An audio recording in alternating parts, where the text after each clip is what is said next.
Now we are back here on your favorite Sunday night habit, ang Talentadong Pinoy. Oras na para malaman kung ano ang binigay na scores ng ating scouts para sa ating gitarista na tumugtog ng kanyang orihinal na komposisyon na si LJ. Are you ready, LJ? Okay, let's check the board.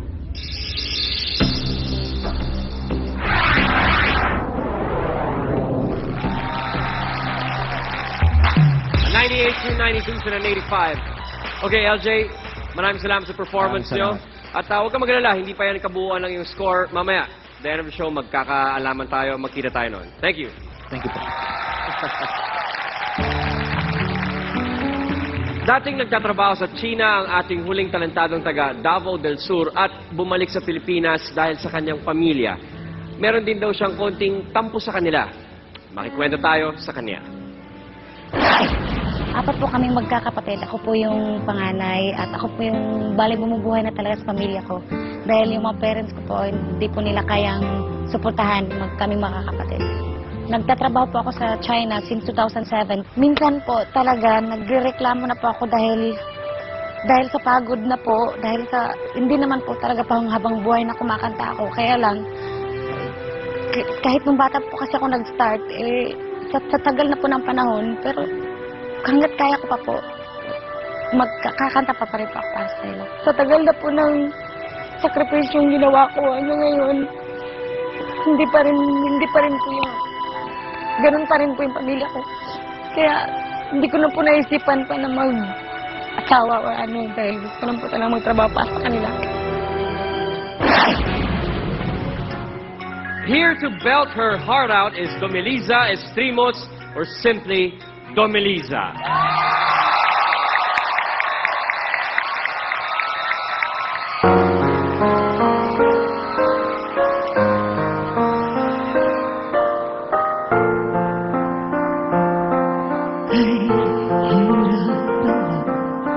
Umibig sa litamang panahon.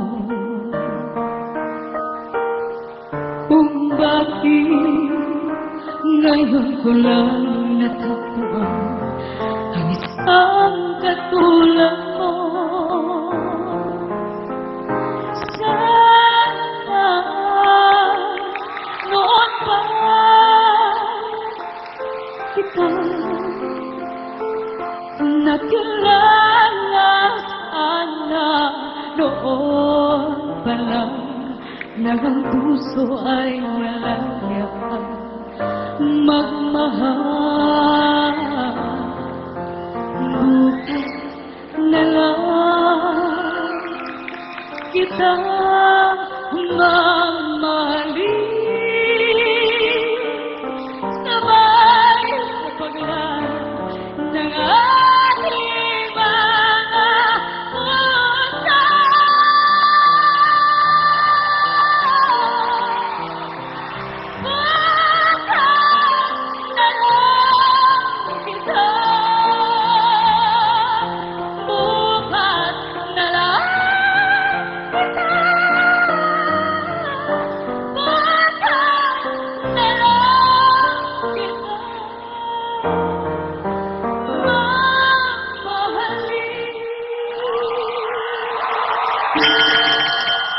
Domeliza Estrimos.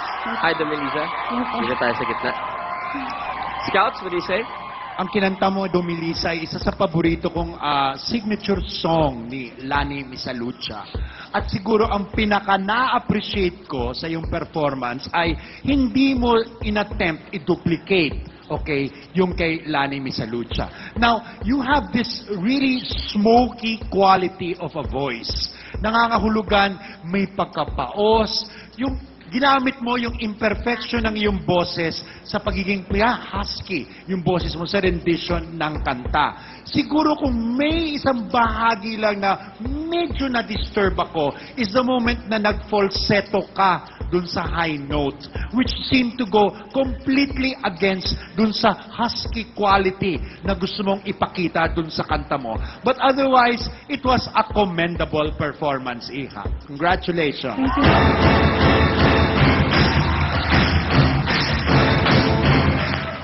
Domelisa, I love that performance. Except nga for that part na napansin ko rin yun na I felt it was very fluid. Feeling ko it was easy for you, but when you reached that high note, parang it strained your vocal cords. It wasn't you. And part of singing is really all about performing also. That adds to the value. Kasi kung boses lang na maganda at yun lang, makikinig na lang kami sa radyo, di ba? But if it's a live performance, then we would want to see more, or we would want to hear more than just a beautiful voice. We want to see a beautiful performer, and movement is a big part of that. So, sana maalala mo yon the next time you perform. But you have a beautiful talent. Sige, meron ka bang gustong sabihin? Parang naging emotional ka sa sinabi ni Miss Lucy. Okay ka lang, Domelisa? Opo. medyo- Bakit? Yung kaba ko lang kasi yung kanta po. Parang totoo po sa akin. Experience ko po ngayon. Nadama mo sa buhay mo yung sinasabi ng awit. Oo. Alam mo, I'm sorry po. okay lang. Sige, ilabas mo yan. Nagugustuhan nga namin na itong portion na to, yung paraan namin para makilala kayo ng lubusan. Kasi minsan hindi rin enough na sinasabihan lang namin kayo kung ano yung tingin namin sa ginawa ninyo. Kasi gusto rin namin malaman kung saan kayo nanggagaling. Kami hindi rin naman din kami perfecto. Ako, umaawit ako pero hindi ako kagalingan. Ako, kung ano man yung pinagdadaanan mo, sinasabi ko, at nakikita ko kasi ngayon sa harap ko na isa kang malakas na tao, kaya mo yung lampasan. So, kung ano man yan, nakatungtong ka na dito sa entablado namin, entablado mo na rin yan, eto na yung simula kung paano ka tatalon sa pinagdadaanan mo. So, go, Domelisa, okay lang, mataas ang marka mo sa akin. Okay lang yan. Thank you. Thank you. Okay, Domelisa, ako sasabihin ko na sa'yo, hindi man ako singer, pero dati akong beauty queen. Ano? Beauty Miss queen. ano ka? Miss? Miss World. Understood. Ako, gusto ko lahat. From the hair, to the earring, to the outfit, to the kanta, sa pag-iyak mo, gustong-gusto kita. Nicely done, darling. Nicely done. you po. Diba? Kumbaga, I like everything on it. Alam ko yung kanta malungkot, pero mas maganda siguro kung talagang i-feel mo lang siya. I-feel mo lang ng gano'n. Bukas na.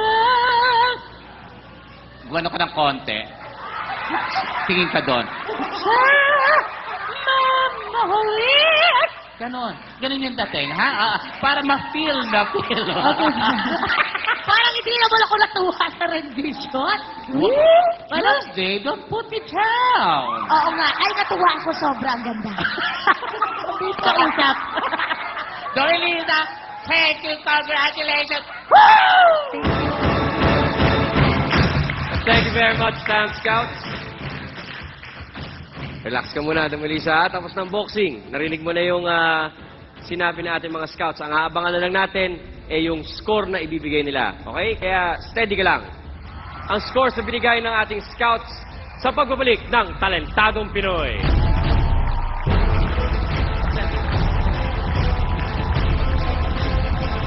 Congratulations! Sino ang panalo? Eh, malay ko. Pero for sure, hindi ako. Hindi ako mapakali at sobrang excited kung sino ang papatid sa Hall of Fame ng magkapatid. Ito na ang kilig, dito lang sa Uri. Talentadong Pinoy!